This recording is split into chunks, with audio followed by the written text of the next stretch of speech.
Richard, you've not been a huge fan of very strict COVID regulations. What do you make of Plan B being lifted and we're going back to Plan A? And is it right that in a couple of months' time we could drop the self-isolation law, or is that too soon?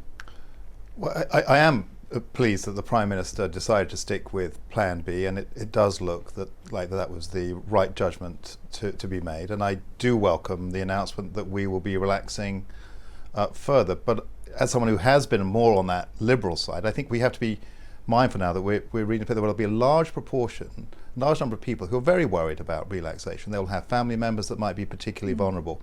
So I think it's a matter of now where our judgment needs to be, that we use our judgment to be taking the right steps when we're in circumstances. We're meeting someone who's got a vulnerable member in their family. We should wear a face mask if we're meeting. We should ask them if it's okay if we come into their house. But let us leave it now to the judgment of people in those myriad of individual circumstances to make the right decisions for them and their families and the people they meet.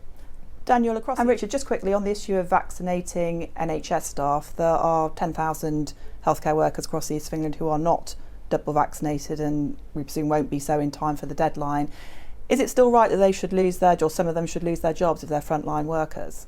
No, I didn't vote for that in December. I think that's the wrong decision. I don't think we want to be a country that says the government has the right to inject you if you're in the health service. And I think do you think the Health Secretary will change his mind on that before the deadline? Well, Sajid Javid is a data-driven person, so he will look very much at the information, but I very much hope that he will. I think it's right.